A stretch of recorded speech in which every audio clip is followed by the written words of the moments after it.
Have you ever stopped to wonder how you can really be certain about something you can't even see?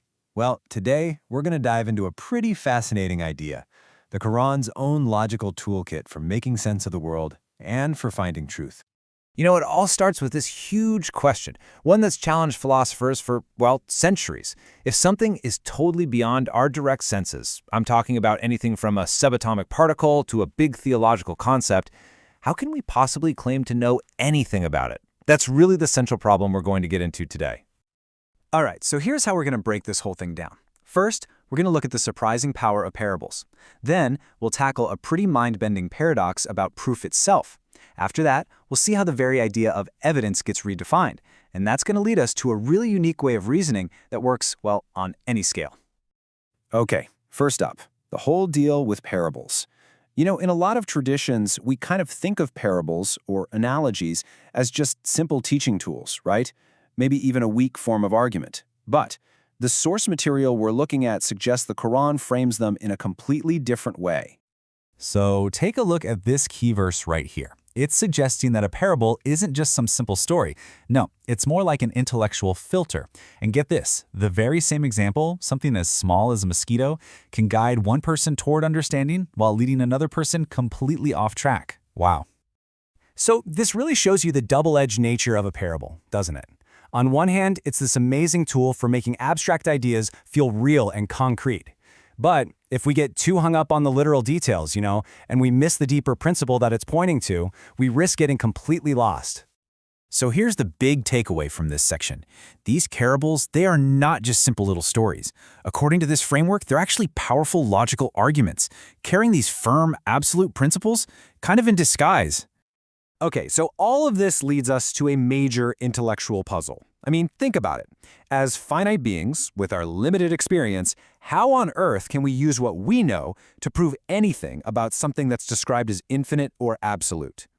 Well, the Quran actually calls on us to do just that, repeatedly. It tells us to look for proof in the observable world, in the horizons and within ourselves. It's really insisting that we use this limited, tangible world as the evidence for a greater, unobservable reality.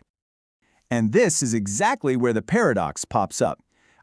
How can you use limited parts to draw conclusions about an unlimited whole? Wait a second, doesn't that violate a fundamental rule of logic? Yeah, this very problem actually has a name. It's called the fallacy of composition. It's like this. Just because every single brick in a wall is small, that doesn't mean the wall itself is small, right?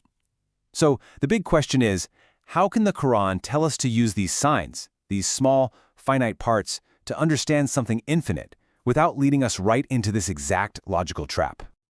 So the way out of this paradox, well, it begins by challenging one of our most basic assumptions. We have to rethink our entire idea of what proof even is. Okay, and this is where the argument takes a really radical turn. We usually think of science as giving us direct proof, right? But this framework argues that's basically an illusion. It makes the bold claim that there's no such thing as truly direct proof at all.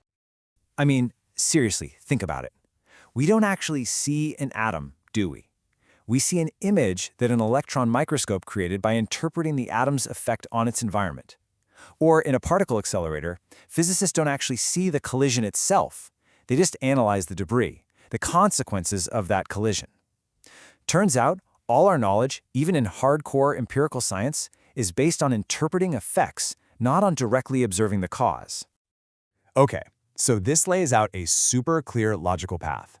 If all proof is indirect, then the strength of any proof isn't about how direct it seems. It's all about how strong its logical consequences are. And the ultimate test of that? Well, that becomes absolute consistency. So this brings us to the solution. How does the Quran's framework suggest we use these finite examples to reason about the infinite, without falling into that fallacy of composition we talked about? The solution it proposes is this really cool kind of reasoning about reasoning. So instead of trying to compare a finite thing to an infinite thing, which we can't do, the idea is to pull out a universal principle from the small example, a rule that just works no matter the scale, and then you test that principle for consistency. Let's take this famous verse as an example. The argument here is that this isn't literally about camels and needles. Of course not. It's a parable, and it's designed to illustrate a universal principle. the principle of capacity, and impossibility. So what's the universal principle hiding in there? It's actually super simple. A large object cannot fit into a small opening. Now let's test it. Does it work at any scale? Well, a car can't drive through a keyhole. A star can't pass through a tiny black hole.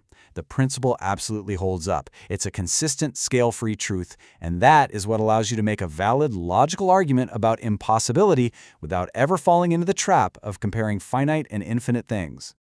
And this is the absolutely crucial difference. This method isn't about making a simple metaphor, like saying God is like a mountain or something. No, it's about finding these universal principles within creation, within the world around us, and then using them like a yardstick to test for logical coherence and consistency. So now, when we go back and look at that verse again, it suddenly takes on a whole new meaning. Signs in the horizons isn't just about, looking at trees and stars. It can now be understood as gathering evidence, these universal principles, from every possible direction and at every single scale, all to see if they point toward one single, consistent truth that has zero contradictions. And that's really the ultimate standard of truth here. According to this framework, the goal of reasoning isn't to get a complete, direct picture of ultimate reality, because that's impossible for us anyway. Instead, the highest standard of truth is the convergence of evidence, where all the paths of inquiry meet, where everything points toward a conclusion that is completely free of any internal contradiction. So this leaves us with a really profound final thought to chew on. We often think of proof as a destination, a final, concrete answer we can just hold in our hands. But what if true certainty, the highest form of proof we can actually get, isn't an answer at all, but a direction, a logical path that, no matter how you test it, from any angle, remains perfectly consistent and free of contradiction? What would that change about the way we search for truth?